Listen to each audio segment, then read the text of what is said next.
aussi perdus, tous aussi pécheurs. Nous avons eu la chance qu'il nous attire à lui.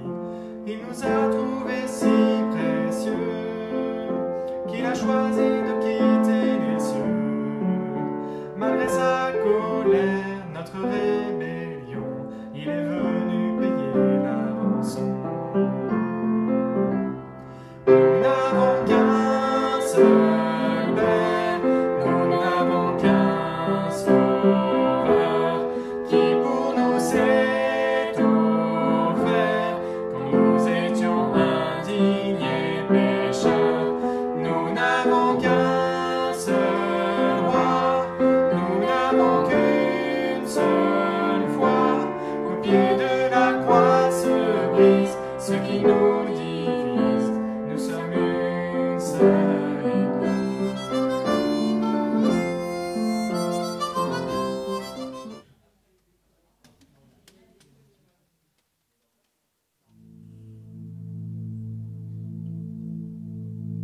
Je suis venu pour te rencontrer, pour proclamer que tu es fort et puissant, nul ne peut te résister. Sois glorifié, Dieu, tu es fort et puissant, rien n'est impossible à toi, ô roi des rois. Dieu, tu es fort et puissant, au-dessus de tous les noms, nous déclarons que tu es fort et puissant. Je vous invite à vous lever pour ce moment de louange.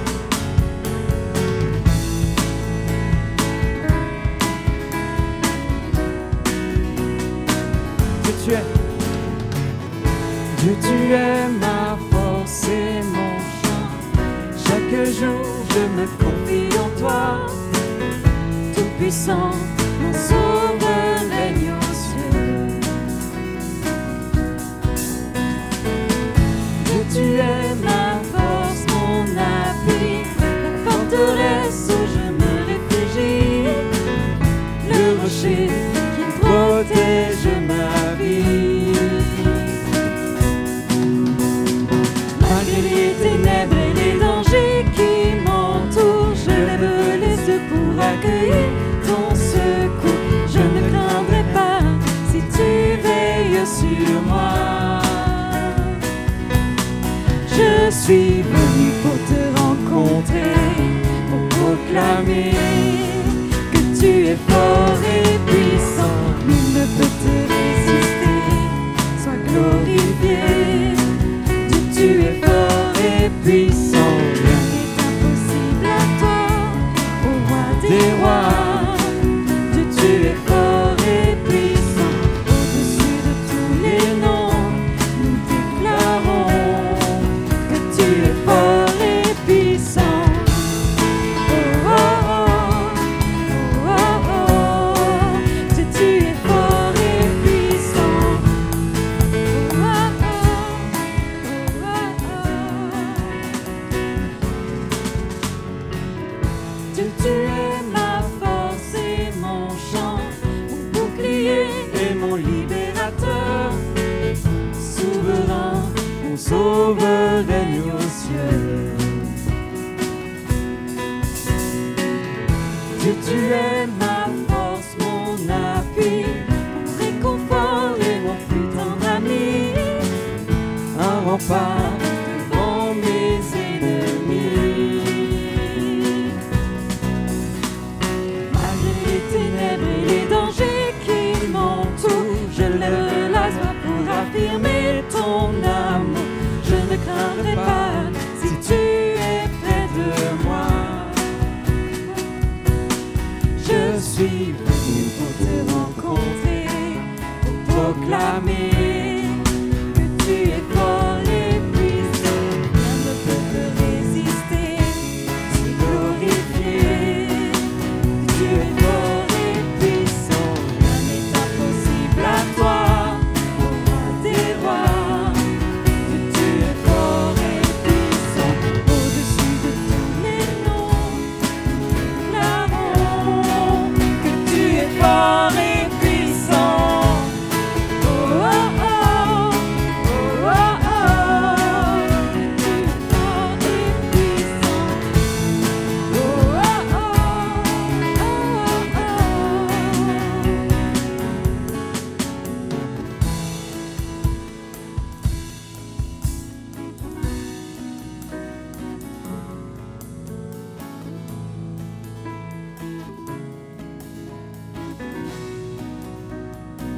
rien ne peut nous séparer de ton amour manifesté en Jésus-Christ, Sauveur venu aux cieux. Rien ne peut nous séparer de ton amour manifesté en Jésus-Christ, mon Sauveur règne aux cieux. Encore une fois, rien ne peut me séparer de ton amour manifesté en Jésus-Christ, mon Sauveur règne aux cieux. Non, rien ne peut me séparer de ton amour manifesté en Jésus-Christ, mon Sauveur règne aux cieux.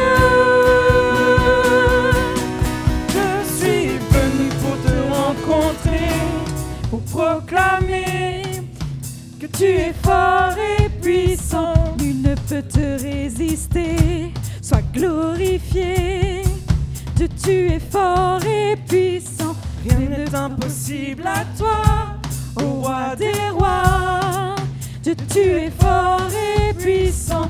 Au-dessus de tous les noms, nous déclarons que tu es fort et puissant.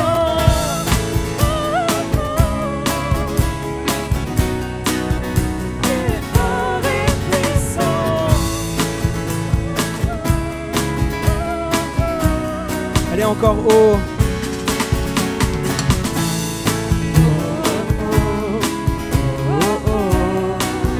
Tu es fort et puissant.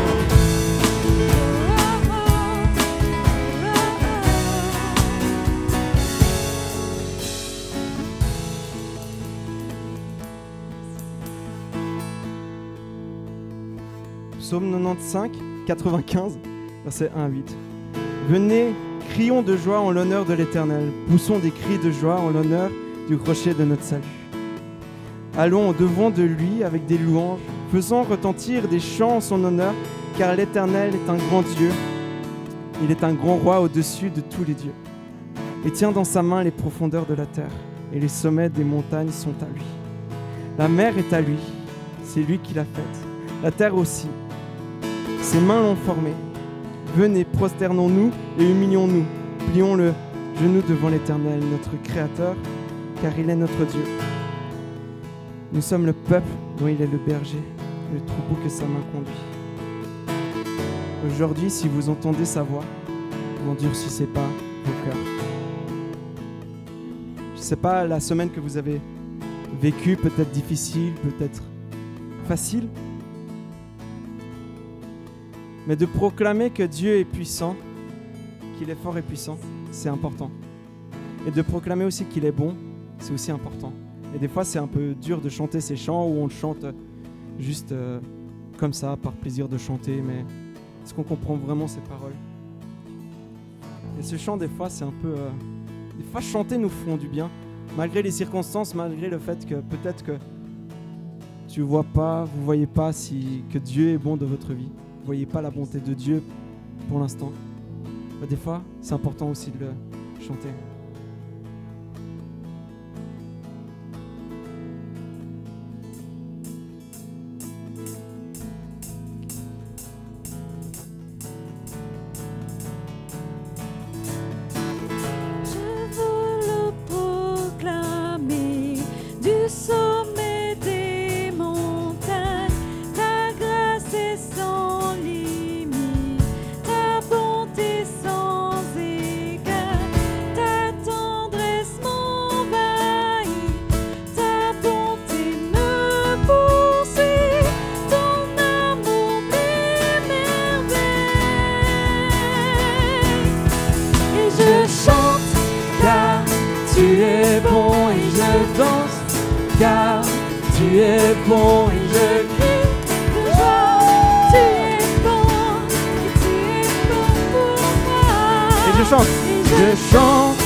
Tu bon, tu es bon pour moi. Ok, stop. Je sais qu'on est à Palaiseau et en Suisse c'était pareil, hein. Vous inquiétez pas. Une fois, il y a un pasteur qui nous a dit, il a encouragé au week-end d'église l'année passée à crier. Alors moi, je suis pas fan de ces choses-là. Et le premier truc que j'ai pensé, comme un très bon chrétien, c'est que j'ai regardé la tête des gens que je connaissais et puis je me suis dit, eux, ça va les déranger. Et d'un côté, en fait, moi, j'ai crié aussi en même temps. Et parfois, on est un peu coincé là, mais le psaume, il dit « Venez, crions de joie en l'honneur de l'Éternel ». Et je sais pas si vous criez quand il y a des matchs de foot ou comme ça. C'est un peu plus facile, hein. Quand la France marque, non, plutôt quand la Suisse marque contre la France, mais là, il y a l'explosion de joie. On crie. Et parfois, à l'église, on est un peu là, et je chante, et puis je danse un peu, un petit peu. Moi, j'ai pas des talents de danseur, je vais pas dire que j'ai appris à danser, mais des fois, j'aime me bouger, et souvent, les gens, ils se moquent de moi, mais c'est dans la joie. Et je vous invite un peu à vous dégourdir, à crier avec moi, avec nous, et je crie de joie, on va crier. On va tester. Et je chante car tu es bon, et je danse car tu es bon, et allez, De joie, tu es bon, et je chante. Et je chante car tu es bon, et je danse car tu es bon, et je crie. Allez, on reprend le refrain. Je chante car tu es bon, et je danse car tu es bon, et je crie.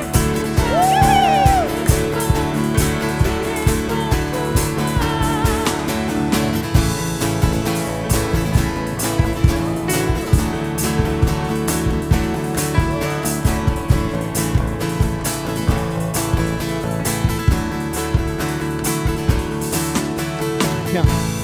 dans tout l'univers, à toi ne se comparent les océans, la terre, son reflet de ta gloire, dans mes plus sombres nuits, ta splendeur m'éblouit, ton amour m'émerveille.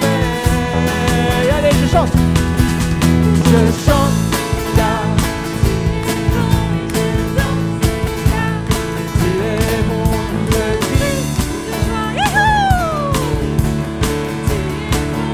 Et je chante. Je chante car tu es bon, je danse car tu es bon, je crie. Un cri. Un cri sur mes lèvres, ma vie te célèbre. Tu es bon, tu es bon. Bon soleil ou pluie, mon cœur te redit, oui tu es bon, tu es bon. Malgré les circonstances de notre vie, un cri. Un cri sur mes lèvres, ma vie te célèbre, oui tu es bon, Tu es bon, Seigneur. tu es bon. Bon soleil ou pluie, mon cœur te redit, oui tu es bon, tu es bon. Un cri. Dernière fois. Un cri sur mes lèvres, ma vie te célèbre. Tu es bon, tu es bon. Mon soleil ou pluie, mon cœur te redit, tu es bon, tu es bon. Et je chante car tu es bon, et je danse car tu es bon, et je crie de joie.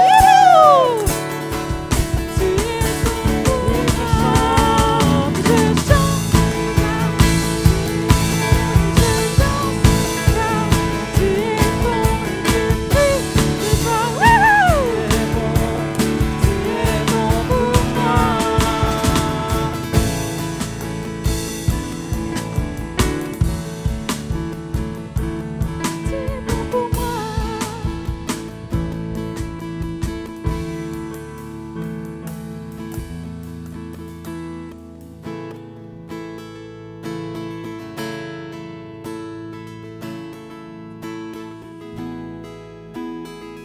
On va continuer avec un chant que vous connaissez peut-être pas. Le premier couplet, il dit « Comment exprimer toute ma gratitude? Je n'ai pas les mots et rien de nouveau. Je pourrais chanter des milliers de fois. Le chant terminé, tu seras toujours là. » Et le refrain, il dit « Alors j'élève les mains pour t'adorer encore et encore. Tout ce que j'ai, c'est un Alléluia, c'est un Alléluia. Je n'ai rien trouvé qui soit digne de ta majesté. Si ce n'est que mon cœur qui chante Alléluia, Alléluia. »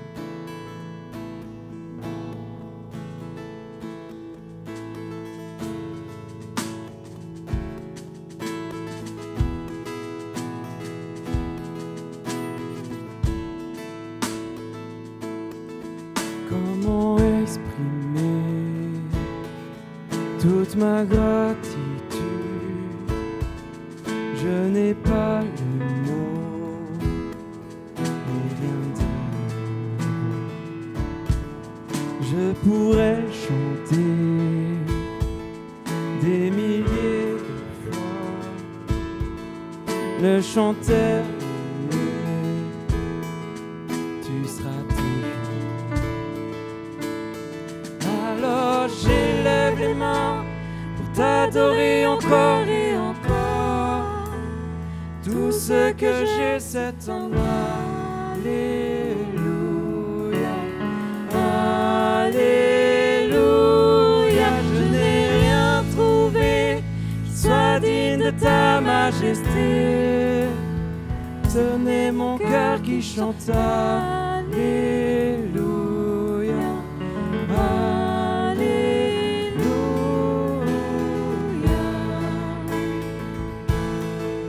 Je n'ai qu'une réponse, une seule volonté,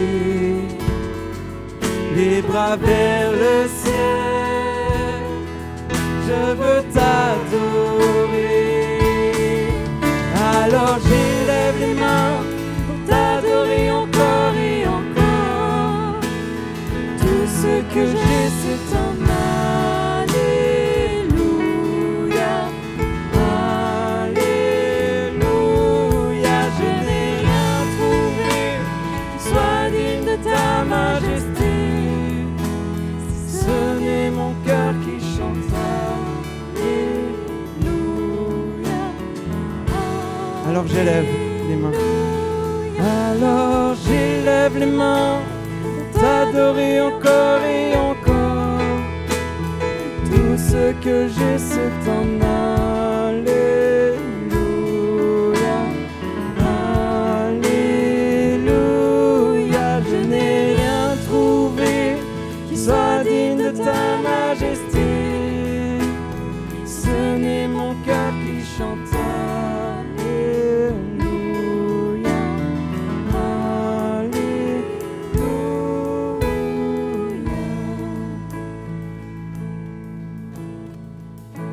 Seigneur, merci. Merci pour tout ce que tu fais dans nos vies. Merci pour tout ce que tu as fait dans nos vies, Seigneur. Et merci pour ce moment d'ange qu'on peut passer ensemble, Seigneur. Et oui, Seigneur, tout ce qu'on peut faire ce week-end, Seigneur. Et on te remet la semaine qu'on a pu passer, Seigneur. Je te remets, Seigneur. Et ce week-end, on veut juste te louer et t'adorer, malgré nos difficultés, malgré nos faiblesses et nos souffrances, Seigneur. Alors, Seigneur, qu'on puisse chanter cette gratitude. Oh, chante mon âme, sois pas timide et élève ta voix, car tu as un lion qui rugit en toi. Alléluia, le Seigneur. Oh, chante mon âme, sois pas timide et élève ta voix, car tu as un lion qui rugit en toi. Alléluia, le Seigneur. Oh, chante mon âme, ne sois pas timide et élève ta voix, car tu as un lion qui rugit en toi. Alléluia, le Seigneur. Oh, chante. Oh, chante mon âme, ne sois pas timide et élève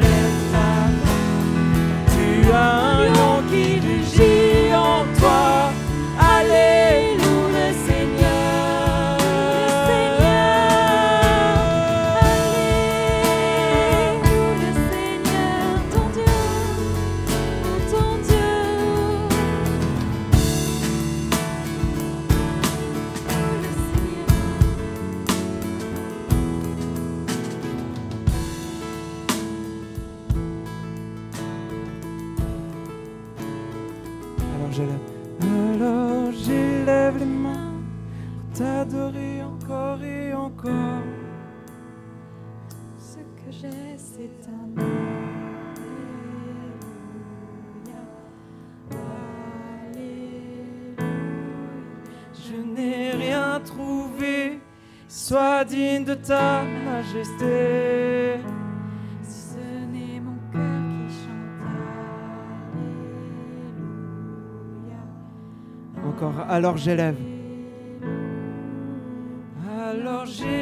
les mains, t'adorer encore et encore. Tout ce que j'ai, c'est un Alléluia. Alléluia, je n'ai rien trouvé, sois digne de ta majesté. Chante Alléluia, Alléluia. Je suis né pour te louer, je suis né pour glorifier ton nom.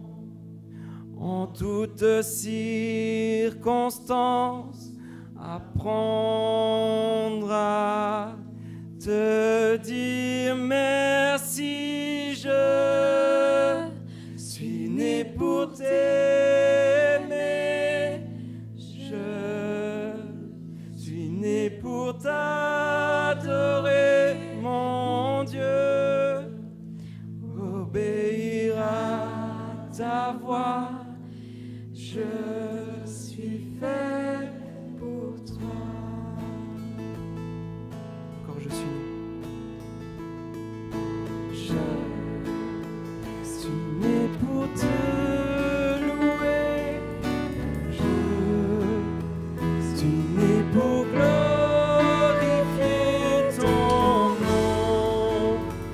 En toutes circonstances, apprendre à te dire merci.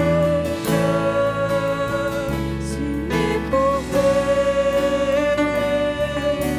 Je suis né pour t'adorer, mon Dieu, obéir à ta voix.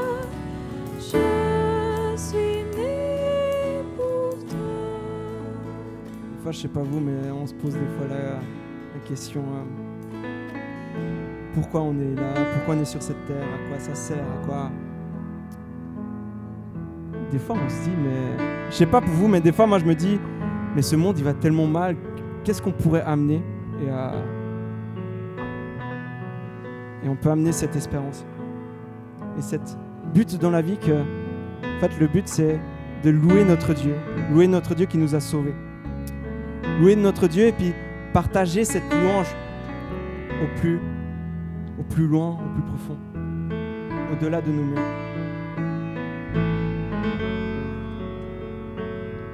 On va juste le reprendre encore une dernière fois. Je suis né pour te louer.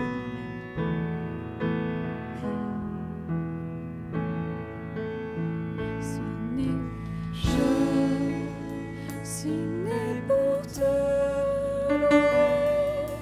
Je suis né pour glorifier ton nom. En toutes circonstances, apprendre à te dire merci. Je suis né pour t'aimer. Je suis né pour t'adorer, mon Dieu, obéir à ta voix. Je suis né pour toi. On va prendre un dernier chant. Un chant qu'on va prendre tout le week-end. Il dit « Me voici, envoie-moi ». Jésus, tu es venu pour briser mes chaînes. Ta parole annoncée a éclairé les ténèbres. Seigneur, fais de moi l'écho de ta voix. Je crie « Me voici, envoie-moi ». Et qu'on puisse partager aussi cette louange. Avant, on a dit « Obéir à ta voix, je suis fait pour toi ». Et dans « Obéir à ta voix » aussi, c'est c'est de dire, mais Seigneur, envoie-moi. Envoie-moi au-delà. Le refrain, il dit, je veux répondre à ton appel, ne pas fermer les yeux, rends-moi sensible à l'essentiel, te servir, mon Dieu. Et parfois, avouons-le, c'est difficile dans la vie de tous les jours. Il y a le boulot, il y a le travail, il y a la famille, il y a les soucis, il y a ci, il y a ça. Il y a des moments de joie aussi. Et qu'on puisse vivre ces moments avec Dieu, qu'on puisse vivre tout le temps ces moments avec Dieu. Qu'on puisse juste, chanter ce chant, tous ensemble.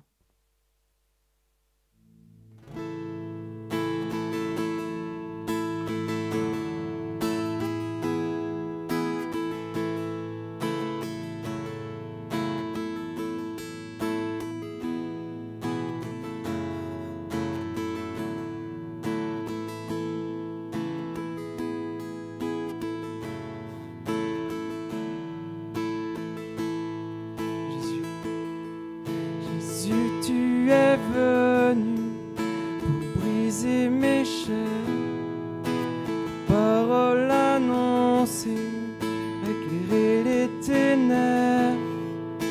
Seigneur, fais de moi l'écho de ta voix. Je crie, me voici, envoie-moi. Reprenons Jésus. Jésus, tu es venu briser mes chaînes, ta parole annoncée, et les ténèbres. Seigneur, fais de moi l'écho de ta voix. Je crie, me voici, envoie-moi. Car j'étais condamné, mais tu m'as racheté. Péché pardonné, me pousse à te louer. Seigneur, fais de moi l'écho de ta voix. Saint-Esprit, me voici, envoie-moi. Me voici, envoie-moi. Je veux répondre à ton appel, ne pas fermer les yeux. Rends-moi sensible à l'essentiel, te servir, oh mon Dieu. La moisson est grande, il y a peu d'ouvriers. Ton amour rappelle ceux qui se sont égarés. Seigneur, fais de moi l'écho de ta voix. Je crie, me voici, envoie-moi. Ô Père, utilise-nous pour agrandir ton royaume. Marchons en témoin pour que ton nom résonne. Seigneur, fais de nous l'écho de ta voix. Je crie, me voici, envoie-moi. Me voici, envoie-moi. Rends-moi sensible à ton appel, ne pas fermer les yeux. Rends-moi sensible à l'essentiel, te servir, oh mon Dieu. Je veux répondre.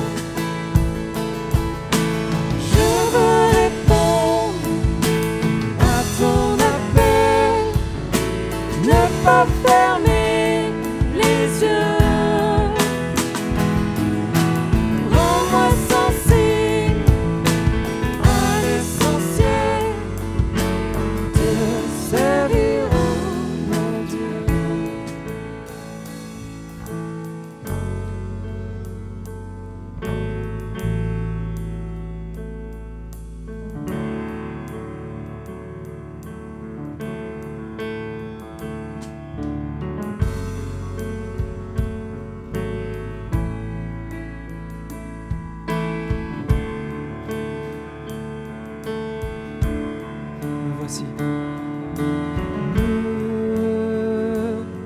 voici, envoie-moi.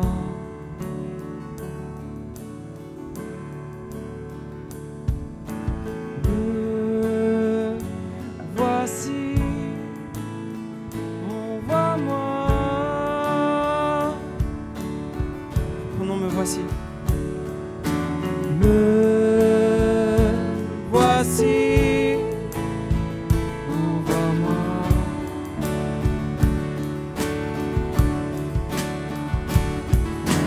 Me voici, envoie-moi.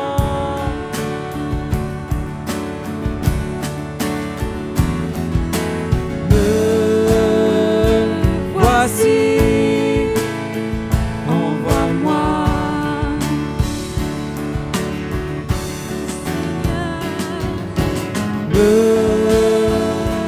Voici, envoie-moi.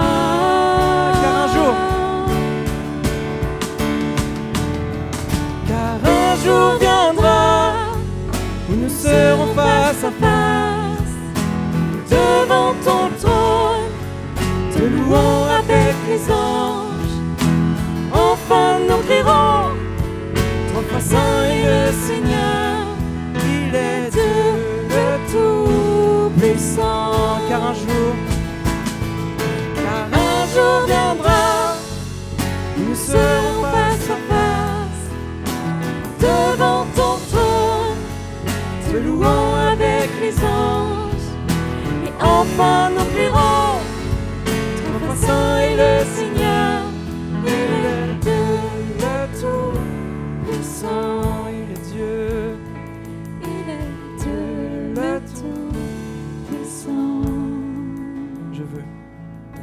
Je veux répondre à ton appel, ne pas fermer les yeux.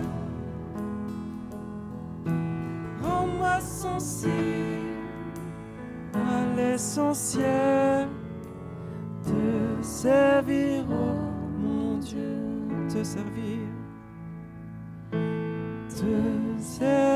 oh mon Dieu. Seigneur, on est là pour te servir, on est là pour vivre tous ensemble cette communion, ce week-end d'église, Seigneur, et que tu puisses nous accompagner dans la suite de cette soirée, Seigneur. Que tu sois au centre. Amen.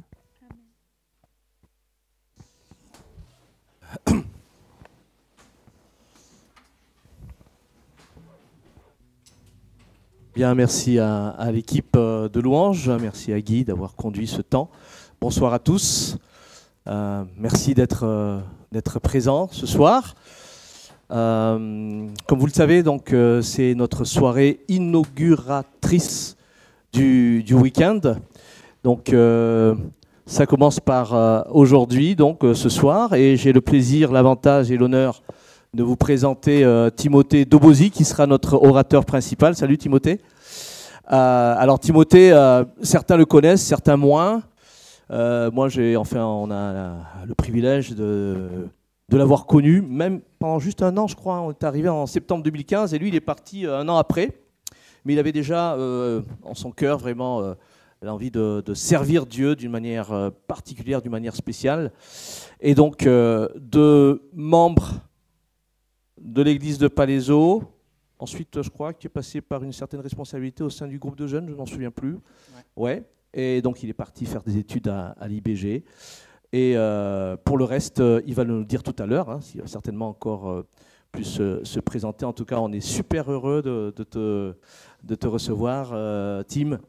Voilà, merci d'avoir répondu présent à cette invitation. Et voilà, ça nous fait plaisir d'avoir un enfant de Palaiseau qui est devenu un orateur d'un week-end d'église.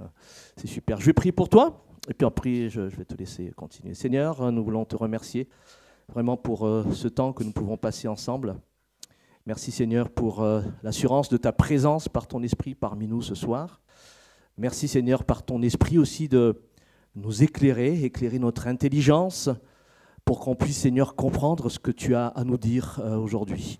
Et que nous soyons encouragés Seigneur par l'intervention de Tim. Merci de lui aussi de l'illuminer, illuminer son cœur, son intelligence, et qu'il puisse vraiment, Seigneur, être dirigé par ton esprit dans ce partage, dans cette exhortation, dans cet enseignement, Seigneur, qu'il va dispenser ce soir.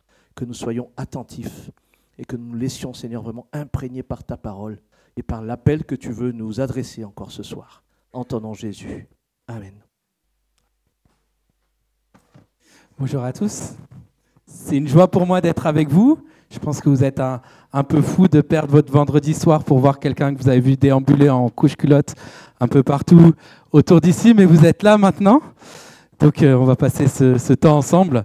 Et je voudrais aussi prier, moi aussi, à partir de ce texte que j'avais à cœur ces 2 dernières semaines, dans la prière pour vous, pour ce week-end d'église, à partir de ce texte de la prière de Paul pour les Éphésiens.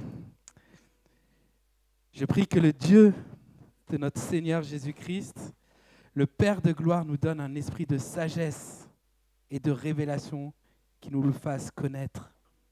Je te prie, Seigneur, que tu illumines les yeux de notre cœur pour que nous puissions savoir quelle est l'espérance qui s'attache à ton appel, quelle est la richesse de ce glorieux héritage que nous avons au milieu des saints. Que nous puissions connaître cette infinie grandeur de ta puissance qui se manifeste avec efficacité par le pouvoir de ta force envers nous qui croyons. Cette puissance, Seigneur, tu l'as déployée en Jésus-Christ quand tu l'as fait ressusciter. Et c'est vraiment à toi que nous voulons nous attendre ce week-end, à travers ta parole. Amen. Imaginez-vous que votre patron vous confie une mission de la plus grande importance. Normalement, il y a un slide, mais si ça ne vient pas, ce n'est pas grave. Imaginez-vous que votre patron vous confie une mission de la plus grande importance. Cependant, pour cette mission, vous aurez besoin de compétences que vous n'avez pas. Mais qu'importe, c'est à vous que le chef veut confier cette mission. Et là, vous avez 2 sentiments qui se mélangent un peu en vous. D'un côté, l'euphorie, waouh, c'est à moi qu'on confie cette mission. Quelle preuve de reconnaissance. Toutes ces années à travailler fidèlement pour l'entreprise. Enfin, le travail paye. Et puis la raison vous regagne d'un autre côté. Vous réalisez que vous serez incapable de répondre à cette mission. Qu'elle requiert des compétences indispensables que vous n'avez pas et qui nécessiteraient un temps de formation beaucoup trop long. Et malgré l'euphorie de cette proposition, vous remettez les pieds sur terre. Impossible d'accepter cette mission. L'échec est garanti. Et nous voilà alors honteux dans le bureau du patron pour lui annoncer que nous ne pouvons malheureusement pas nous engager dans cette mission. Que nous répond le patron? Il nous dit, oui, je sais, j'ai bien vu que tu serais incapable. Mais en fait, cette mission, c'est la mienne. Cette mission, c'est la mienne, c'est moi qui vais l'accomplir et toi, tu vas venir avec moi. Tu vas venir avec moi dans la mission, on va l'accomplir ensemble, on va réussir ensemble. J'ai bien vu que tu n'avais pas les compétences pour la réussir. Mais parce que tu vas l'accomplir avec moi, alors tu réussiras. Tu n'as rien à craindre. Peut-être que vous vous dites que cette histoire est un joli conte et que votre patron ne fonctionne pas tout à fait comme ça avec vous. Peut-être qu'il vous confie ce type de mission, mais derrière vous galérez bien, vous enchaînez des heures de travail et à la moindre erreur, il vous tombe dessus. Alors je vous propose d'ouvrir nos Bibles pour retrouver Jésus qui, lui, devant ses disciples, va leur confier ce même type de mission. Une mission qui va vraiment les dépasser. Et j'espère que nous serons encouragés, nous aussi, à vivre en tant que disciples de Jésus dans cette mission qu'il nous envoie. Tout au long du week-end, on va parcourir ce texte qui va de Matthieu 9 jusqu'à Matthieu 10. Ce texte où Jésus envoie ses disciples en mission. Et je vous propose de lire le début ensemble. Vous pouvez ouvrir vos Bibles dans Matthieu au chapitre 9 à partir du verset 35.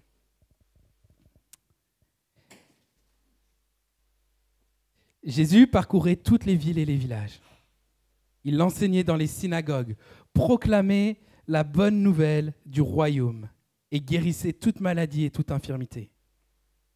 À la vue des foules, il fut rempli de compassion pour elles, car elles étaient blessées et abattues, comme des brebis qui n'ont pas de berger. Alors il dit à ses disciples, « La moisson est grande, mais il y a peu d'ouvriers. Priez donc le maître de la moisson d'envoyer des ouvriers dans sa moisson. » Puis Jésus appela ses 12 disciples. Il leur donna le pouvoir de chasser les esprits impurs et de guérir toute maladie et toute infirmité. Voici le nom des 12 apôtres. Le premier, Simon, appelé Pierre, et André son frère. Jacques, fils de Zébédée, et Jean son frère. Philippe et Barthélemy, Thomas et Matthieu, le collecteur d'impôts. Jacques, fils d'Alphée, et Lébé, surnommé Thaddée. Simon, le Cananite, et Judas l'Iscariote, celui qui trahit Jésus. Ce sont les 12 que Jésus envoya. Et nous allons nous arrêter ici pour aujourd'hui. À l'image de cette histoire, certes fictive, du patron qui invite son employé dans cette mission dont il n'est absolument pas capable, nous allons voir comment Dieu nous rejoint dans notre humanité pour habiliter des personnes lambda à le suivre dans sa grande mission. Nous allons voir ensemble que Dieu s'incarne dans le monde pour cette grande mission. Nous allons voir que Dieu invite des personnes lambda dans cette grande mission. Et enfin, que Dieu invite ces personnes lambda-là à dépendre de lui dans sa mission. Comment est-ce que Dieu s'incarne dans le monde pour sa grande mission ? Vous connaissez ce patron qui reste là au dernier étage de sa tour, qui regarde le monde de haut, ce patron qui lance des directives un peu à droite, à gauche, mais qui ne connaît pas la réalité du terrain. Ce patron qui ne connaît absolument pas ses employés et qui les aime bien tant qu'ils obéissent bien à ses ordres. Au contraire, on a les versets 35 à 36. Jésus parcourait les villes et les villages. Il enseignait dans les synagogues, proclamait la bonne nouvelle du royaume et guérissait toute maladie et toute infirmité.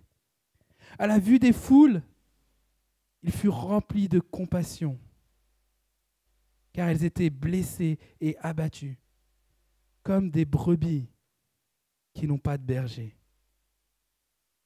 Jésus parcourait toutes les villes et les villages. Rendez-vous compte, Jésus, le Fils de Dieu, celui par qui le monde a été créé, Dieu, celui qui tient l'univers dans ses mains, marche sur la terre. Dieu prend la forme d'un homme, quitte la gloire du ciel pour rejoindre des malades, des infirmes, des humains blessés, perdus et abattus. Dieu, le Maître suprême de l'univers, qui s'incarne en la personne de Jésus pour venir à la rencontre des humains. Et par son incarnation, c'est-à-dire par le fait que Dieu prend la forme d'un homme, Jésus va manifester toute l'étendue de la personne de Dieu. Il va manifester d'un côté la puissance de Dieu et de l'autre, tout son amour et sa compassion. Il y a 3 semaines, j'ai passé quelques jours à la ferme et j'ai pu observer 2 dimensions de la vie du fermier. D'un côté, j'ai vu la puissance du fermier devant sa grande moissonneuse-batteuse, pouvant abattre un travail considérable, pouvant parcourir les champs sans que rien ne lui résiste. On m'a raconté que malheureusement, un jour, il n'avait pas vu une biche qui était cachée dans les hautes herbes et elle n'a pas résisté au passage de la moissonneuse. Mais j'ai aussi vu le fermier dans sa salle de traite des vaches, plein de soins, plein d'amour, plein de compassion pour ses vaches, prenant le temps d'appliquer une lotion sur chacun des pieds de toutes ces vaches pour pas qu'elles s'infectent après la traite. Je l'ai vu apporter une attention toute particulière à ces vaches malades. Je l'ai vu prendre soin des bébés veaux. J'ai vu tout l'amour, toute la passion avec laquelle il parlait de ces vaches. Et toute proportion gardée, je pense qu'on retrouve ces 2 dimensions dans l'incarnation de Jésus. On retrouve cette puissance, telle une moissonneuse-batteuse, accomplissant sa mission avec une force considérable. Et cet amour, cette passion, cette compassion du fermier, du berger qui prend soin de ses brebis, même des plus faibles. Regardez la puissance incarnée par Jésus. Jésus enseignait dans les synagogues, il proclamait la bonne nouvelle du royaume. Il guérissait toutes les maladies et toute infirmité. Rien ne pouvait lui résister. Si vous avez lu les quelques chapitres qu'il y a avant, qui forment une section avec ce chapitre 10, alors vous avez sûrement vu Jésus dire à un lépreux « Je le veux, sois pur ». Et la lèpre le quittait instantanément. Vous avez vu Jésus guérir à distance le serviteur d'un officier. Dans ces chapitres, Jésus a chassé des esprits impurs par sa parole. Jésus a menacé une tempête et elle s'est calmée directement. Une femme a touché le vêtement de Jésus et elle a été guérie directement, là où des médecins avaient essayé de la soigner pendant 12 ans. Dans ces chapitres, on a aussi vu Jésus ressusciter une fillette. Dieu, dans toute sa puissance, s'incarne sur terre pour accomplir sa mission. Mais dans cette démonstration de puissance, il n'est pas ce fermier qui passe à côté de cette biche sans la voir. Il ne reste pas dans sa moissonneuse-batteuse. À la vue des foules, il fut rempli de compassion pour elles, car elles étaient blessées et abattues, comme des brebis qui n'ont pas de berger. En voyant les foules devant lui, Jésus, Dieu incarné, est rempli de compassion. Littéralement, dans le texte, il est remué dans ses entrailles. Ces foules sont comme un troupeau de brebis sans berger, livrées à elles-mêmes, fatiguées de courir dans tous les sens sans aucun but, abattues par les obstacles de la vie, abattues par cette vie où elles ne trouvent pas de refuge, où elles ne savent pas où aller, vers qui se tourner. Dieu, dans sa puissance, s'est incarné dans ce monde, rempli de compassion pour accomplir des promesses faites déjà des centaines d'années plus tôt au peuple d'Israël. Regardez Ézéchiel 34, versets 23 et 24. Dieu dit « Je vais mettre à leur tête un berger et il prendra soin d'elle. » Mon serviteur David. C'est lui qui prendra soin d'elle et qui sera un berger pour elle. Moi, l'Éternel, je serai leur Dieu et mon serviteur David sera un prince au milieu d'elle. C'est moi, l'Éternel, qui ai parlé. Jésus, ce nouveau David, ce descendant du roi David, est ce seul berger qui était annoncé par Dieu pour prendre soin des hommes qu'il a créés. Et c'est là le cœur de sa mission, révéler la puissance du royaume de Dieu pour emmener ses brebis perdues, sans berger, dans son troupeau et prendre soin d'elles. L'incarnation de Jésus nous révèle le cœur de Dieu, le cœur du Dieu en mission dans ce monde. Et avant de parler de notre mission en tant que disciples, réalisons que Dieu lui-même vient dans le monde pour accomplir cette mission qui est la sienne, à la fois avec force, mais aussi avec amour et compassion.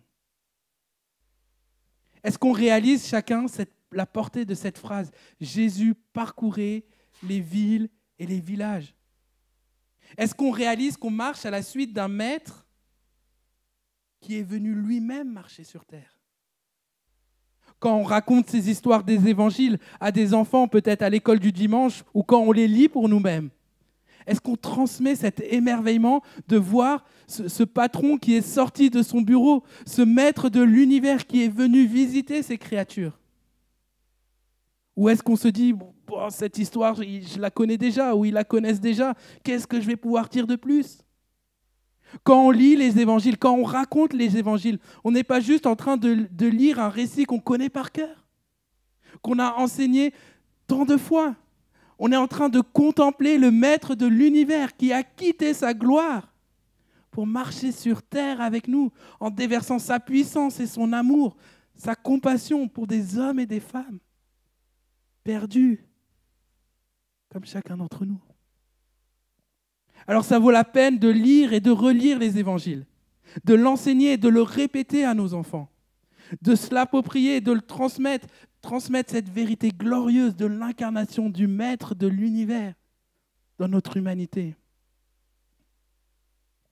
Nous ne pouvons pas parler de notre mission de disciples de Jésus-Christ, sans commencer par contempler Dieu lui-même, qui vient dans le monde accomplir lui-même sa mission. Et alors que nous serons éblouis devant Dieu qui accomplit sa mission avec puissance, avec amour, avec compassion, nous pouvons alors réaliser qu'il invite des personnes lambda comme toi et moi à le suivre dans cette grande mission. Et c'est notre deuxième point. Dieu invite des personnes lambda à le suivre dans sa grande mission. En contemplant la puissance de Dieu, nous sommes peut-être comme face à ce patron au début, vous vous rappelez, impuissant, dépassé devant l'ampleur de la mission. Peut-être même ridicule si nous comparons notre puissance à la puissance de Dieu. Et pourtant, dans ce texte, nous voyons que Dieu est venu nous rejoindre dans le monde pour nous appeler à sa suite, dans sa mission.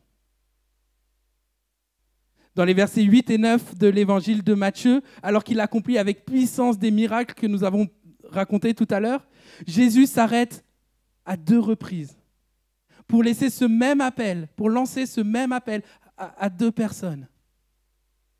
Suis-moi.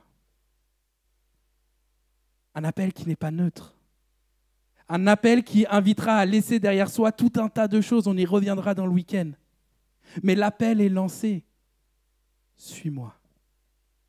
Jésus, Dieu incarné dans notre humanité, en train de réaliser avec puissance sa mission, s'arrête pour emmener avec lui dans sa mission des hommes et des femmes dont on ne sait pas grand-chose.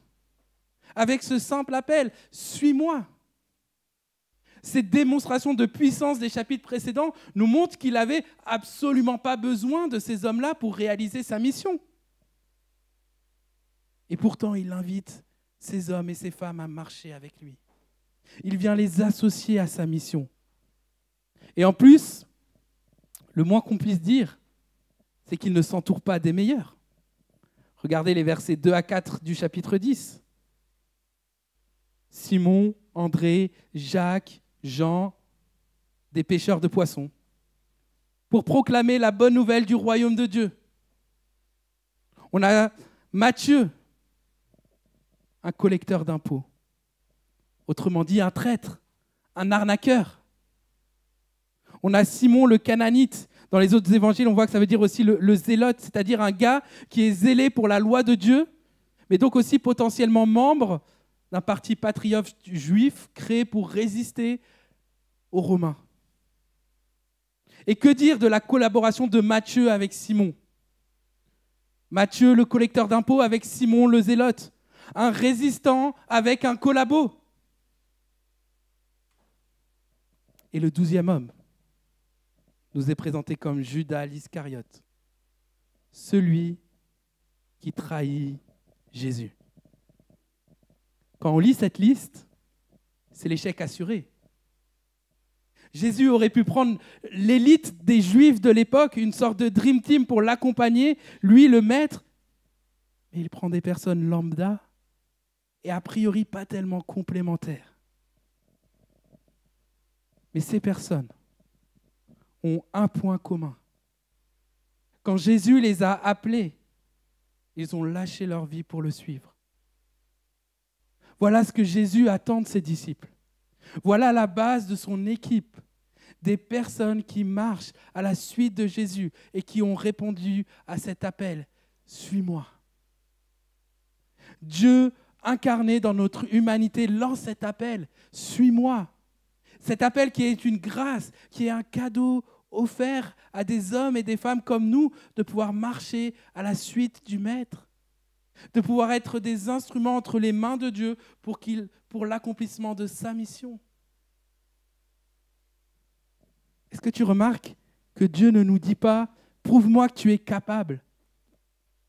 Prouve-moi que tu vas vraiment être utile dans ma mission. Prouve-moi que tu as suffisamment de dons et de qualités pour que je puisse t'utiliser de manière efficace. Ou alors prouvez-moi que vous êtes une église suffisamment forte pour aller de l'avant, pour implanter une autre église. » Non. Il nous dit « Suis-moi. » Peut-être qu'aujourd'hui, tu as l'impression d'être une sorte de disciple de seconde zone. Tu regardes les autres disciples autour de toi et tu te dis, mais qu'est-ce qu'ils sont bons, eux. Regarde, lui là-bas, il prêche avec assurance et lui, quand il fait de la louange, il transporte toute l'assemblée dans l'adoration. Regarde, lui, quand il annonce l'évangile, tout le monde l'écoute. Et lui, là-bas, quand il enseigne les enfants, ils sont attentifs comme jamais. Lui, là-bas, quand il prie, wow, c'est impressionnant, jamais j'aurais ces mots-là pour prier. Toutes ces personnes que tu admires, Dieu n'en a pas besoin. Il est Dieu et si ces personnes disparaissaient, sa mission continuerait. Dieu n'est pas dépendant de nos compétences humaines, mais il se plaît à inviter des hommes et des femmes lambda dans sa grande mission pour accomplir son œuvre avec nous. Il se plaît à utiliser des hommes et des femmes qu'il a créés et qu'il rend lui-même capable pour accomplir sa mission. Il ne te demande pas si tu es capable. Il te dit, suis-moi. Suis le Dieu incarné dans sa mission. Tu peux être un disciple en mission dès aujourd'hui, même si tu n'as que 15 ans. Parce que tu rejoins la mission que Dieu est lui-même en train d'accomplir. Regarde autour de toi. Sers, aime, sors de ta zone de confort. Parce que Dieu veut utiliser des personnes lambda, comme chacun d'entre nous ici, pour sa mission. Et dans notre texte, ces disciples lambda qui suivaient Jésus, il va alors les envoyer en mission.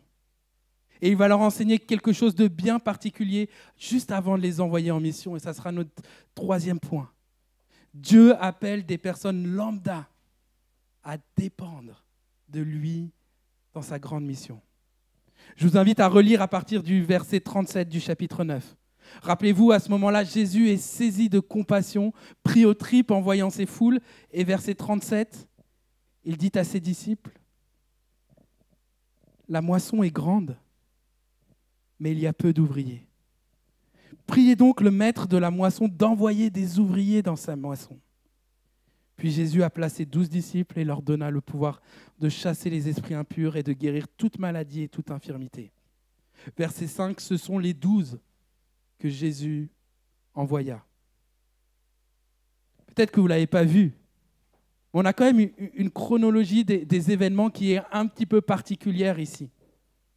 On a Jésus qui accomplit de nombreux miracles et qui invite plusieurs personnes à le suivre, à marcher à sa suite. Probablement, entre d'autres, il y avait ces 12 disciples-là. Jésus est là, il est pris aux tripes devant ce besoin urgent, devant ces foules blessées, abattues, qui se perdent.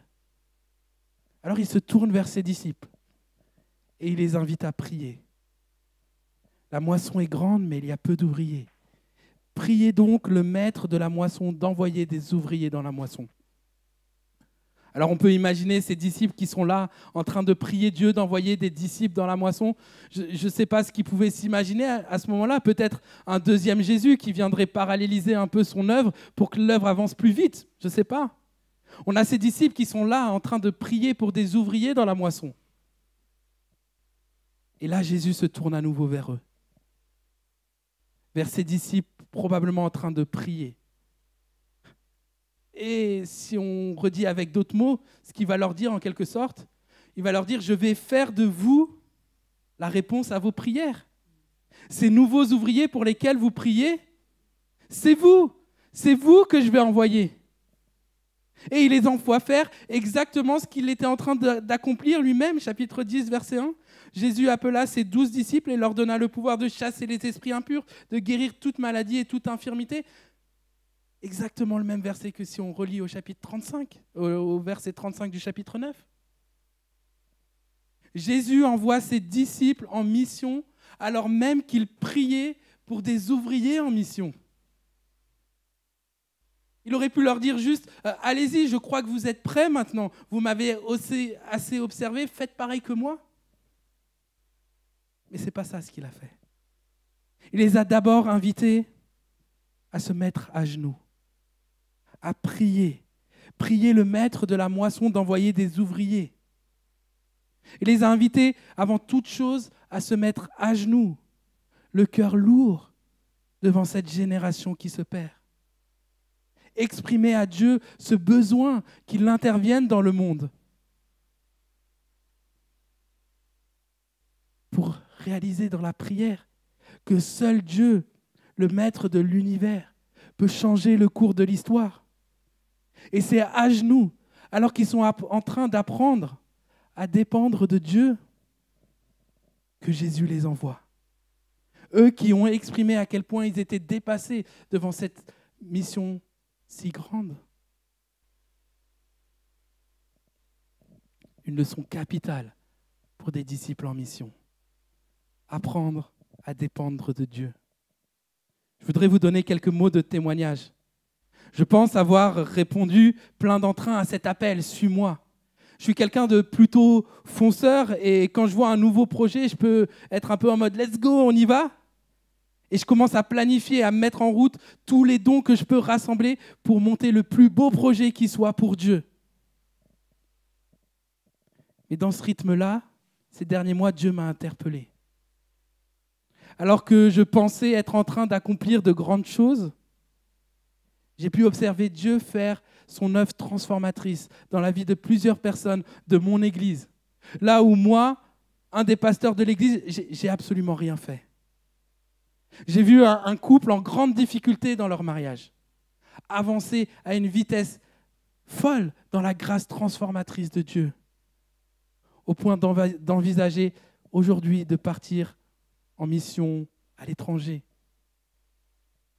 J'ai vu quelqu'un avec des gros problèmes, des problèmes psychiatriques, et je n'avais même pas le courage d'aller la visiter, ni je trouvais le temps pour cela. Et je l'ai vu se relever. Je l'ai vu prier dans l'église le dimanche matin. Je l'ai vu témoigner à l'église l'œuvre que Dieu a fait dans sa vie. Je l'ai vu venir nous trouver, nous les anciens, pour nous dire « J'ai vu cette sœur là-bas dans l'église, et j'ai vu qu'elle manquait d'argent. Et en fait, toute cette période où j'étais malade, j'ai rien donné à Dieu. Et je voudrais l'aider. Comment je peux faire ?» Dans ces deux situations-là, j'ai absolument rien fait. Moi, un des pasteurs de l'église. J'étais dépassé et Dieu a porté un fruit bien plus grand que tous les bons projets sur lesquels je me démène. J'ai alors compris quelque chose d'important.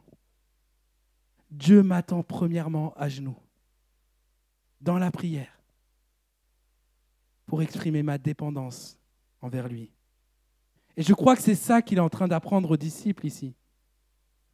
Avant toute formation pratique, la première chose qu'il apprend à ses disciples, c'est à se mettre à genoux pour confesser leur dépendance envers leur maître, envers le maître de la moisson.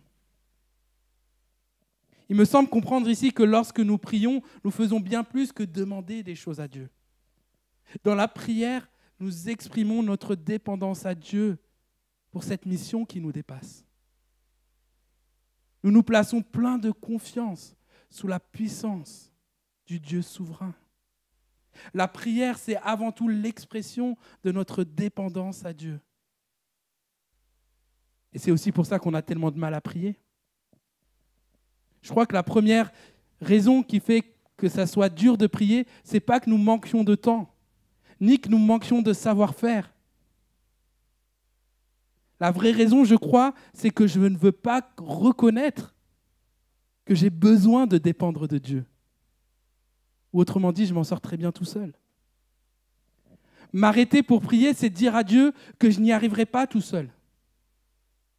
C'est lui dire, j'accepte que tes projets à toi, mon Dieu, diffèrent des miens, que les réponses que tu m'apportes soient différentes de celles que j'espérais. C'est reconnaître que Dieu est Dieu et que je suis sa créature. Une église en mission, c'est une église qui prie, vraiment. Je ne parle pas de l'une ou l'autre des prières qu'on peut faire en début de chacune de nos réunions, alors que tout le monde est en train de ranger ses affaires. Je ne parle pas non plus juste de se dire, c'est bon, on a un petit groupe de 3-4 personnes qui prient le dimanche matin. Une église en mission, c'est une église où chaque membre s'arrête vraiment, régulièrement, pour exprimer sa dépendance à Dieu. Que ça soit chez soi, que ça soit dans différents groupes de l'église, dans des groupes de travail de différents projets, dans des groupes de maisons. Une église qui ne s'arrête pas juste pour dire à Dieu, bénis ces projets qu'on a travaillés pendant 2 heures, et puis permets-nous de ne plus être malade et garde le chien de Simone qui a un petit peu de fièvre. C'est une église qui ne fait pas de la prière une option ou une banalité express, même lorsqu'on est à la bourre pour préparer un message, pour préparer un enseignement pour les enfants. Pourquoi même pas prier en faisant des choses banales, en faisant le ménage, en passant la tondeuse? Waouh, Seigneur, quel privilège d'être à ton service, au service du maître de la moisson. Parce que quand on prie, on exprime à Dieu notre dépendance. On vient se placer devant le seul qui peut porter du fruit en utilisant nos ministères et même sans nous utiliser. Dans ces prières de dépendance, nous réalisons, comme le dit Dominique Angers, que Dieu ne nous a pas choisis parce que nous étions saints et sans reproche, mais il l'a fait pour que nous le devenions. La différence est radicale. Dieu ne nous a pas choisis parce que nous lui plaisons, mais il l'a fait pour que nous lui plaisions dans le cadre de notre union avec Christ. Il ne nous a pas choisis parce que nous étions beaux, mais pour nous rendre beaux. Une église en mission, c'est une église qui confesse son manque de prière, qui confesse que son manque de prière témoigne d'un cœur qui nous pousse naturellement vers l'indépendance vis-à-vis de Dieu. Une église qui implore la grâce de Dieu pour transformer son cœur et le rendre dépendant du maître de la moisson. Une église en mission, c'est une église qui est convaincue que la mission à laquelle elle est appelée, c'est avant tout la mission du maître de la moisson, de qui dépend toute chose et de qui dépend tout fruit. Et c'est au cœur de son église qui prie, au cœur de son église qui expérimente la dépendance du maître de la moisson, que Dieu se plaît à envoyer des ouvriers. Peut-être pas ceux qu'on aurait imaginés, peut-être pas ceux qu'on estimait parmi les plus prometteurs, mais ceux qui auront expérimenté la joie de dépendre de Dieu, du Dieu qui s'est incarné en Jésus-Christ dans notre humanité. Et alors que notre Église prie, il se pourrait bien que ces ouvriers, ça soit chacun d'entre nous. Chacun d'entre nous qui, dans la prière, avons choisi cette vie de dépendance du maître de la moisson. C'est au cœur de cette vie de prière que nous passerons de « je voudrais bien servir Dieu, mais je ne sais pas trop comment, et je n'ai pas trop le temps, et je n'ai pas trop les dons » à « me voici Seigneur, envoie-moi ». Tu as à cœur de servir Dieu? Commence à genoux. Mets-toi au service de Dieu en lui exprimant ta dépendance et il t'utilisera sûrement pour quelque chose de bien plus grand que ce que tu t'imaginais faire avec tes propres forces. Ou peut-être qu'aujourd'hui, tu es à fond dans le service pour Dieu. Tu es peut-être ancien diacre dans la louange, dans un ministère jeunesse, dans l'évangélisation ou toute autre chose. Ce que tu as besoin par-dessus tout, ce n'est pas un peu plus de préparation, mais de t'arrêter et d'exprimer ta dépendance à Dieu, même dans des choses banales. Vous vous souvenez l'histoire de ce patron qui missionnait un de ses employés pour une mission bien trop grande pour lui. Je voudrais conclure en vous racontant l'histoire d'un patron, l'histoire d'un maître qui vient trouver une église. Ce maître qui quitte son palais glorieux pour rejoindre son église là où elle est. Son église est alors témoin de sa puissance qui a bouleversé de nombreuses vies en son sein. Son église est alors témoin de son amour et de sa compassion, du maître de la moisson qui prend soin de ses brebis. Elle est témoin de ce maître tellement débordant d'amour et de compassion qu'il a pris le chemin de la croix pour ramener son église perdue auprès du Père. Cette église, alors émerveillée par son maître, réalise que la seule chose qui vaut vraiment la peine, c'est de vivre vraiment la dépendance de Dieu.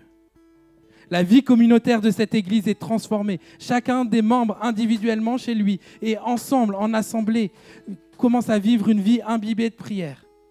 Même si c'est difficile de s'arrêter dans le flot des activités de la vie de tous les jours et des activités de l'église. Cette église devient imbibée de prière et chacun exprime individuellement et collectivement sa dépendance à Dieu.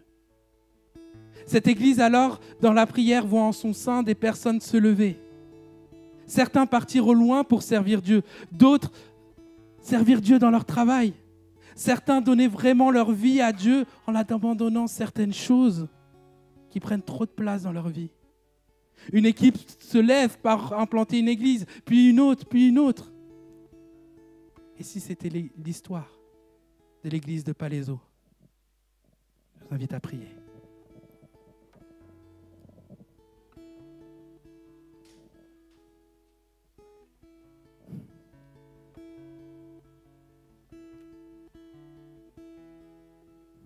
Seigneur, tu es Dieu. Tu es le Dieu qui règne, le Dieu qui est au-dessus de tout, le Dieu qui a créé la terre et en même temps le Dieu qui est venu marcher sur cette terre, le Dieu qui est venu déverser ta puissance et aussi son amour et sa compassion. Allons jusqu'à la croix pour nous des brebis blessées, abattues, égarées. Tu accomplis ta mission, Seigneur, sur cette terre. Et chose la plus folle, c'est que tu nous invites à te rejoindre dans cette mission. Seigneur, on veut répondre à ton appel. On ne veut pas fermer les yeux devant cette mission où tu nous invites. Rends-nous sensibles, Seigneur, à l'essentiel, te servir et dépendre de toi.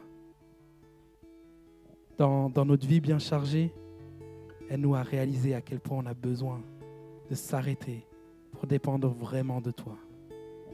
Je te prie, Seigneur, pour une église qui prie vraiment. Amen.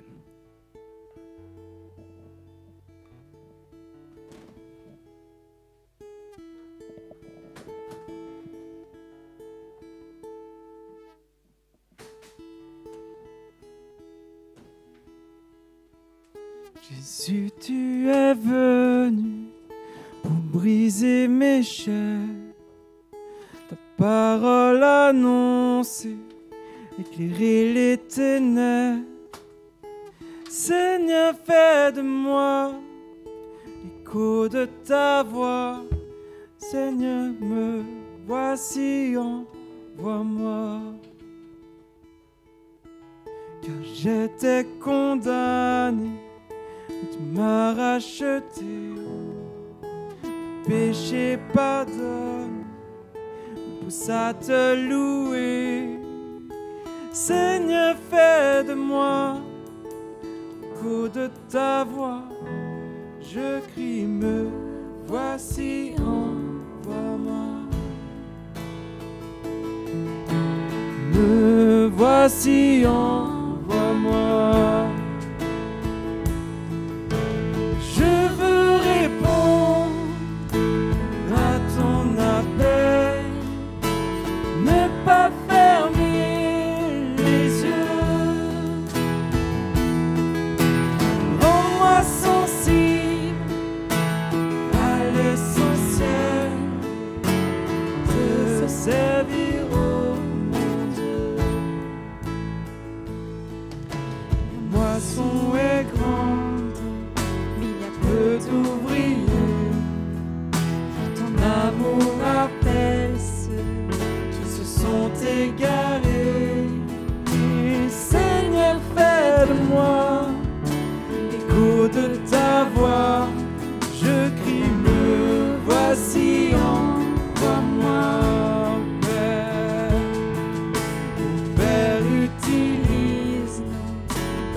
l'écho de ta voix.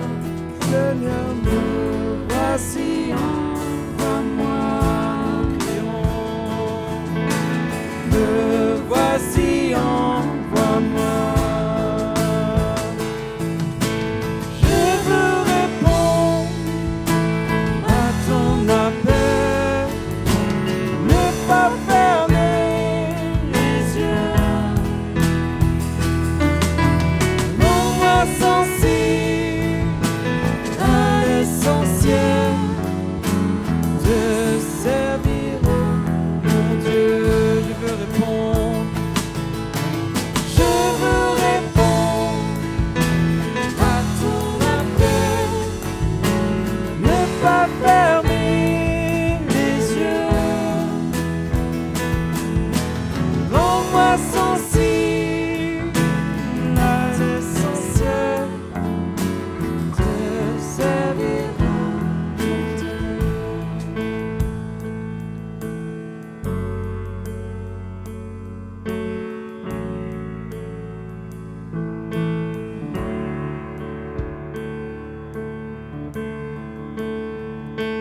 Timothée nous a encouragé de dire cette phrase, de dire me voici, envoie-moi. Et parfois c'est difficile, mais je vous encourage à chanter ce me voici, envoie-moi. Seigneur, envoie-nous. Envoie-nous, Seigneur, envoie-moi, Seigneur.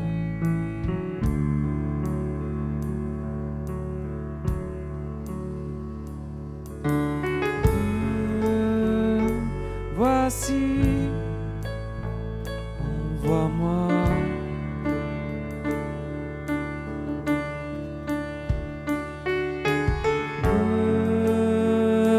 Voici, envoie-moi.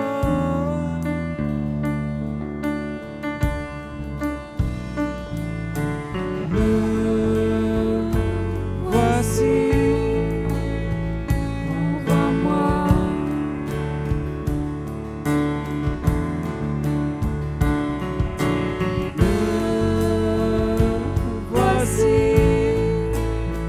envoie-moi.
Je vous invite à vous mettre peut-être par groupe de 4 personnes.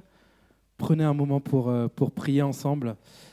Si vous avez le courage ensuite, j'ai préparé quelques questions pour rediscuter de tout ça, mais surtout commencez par prendre un moment pour prier ensemble.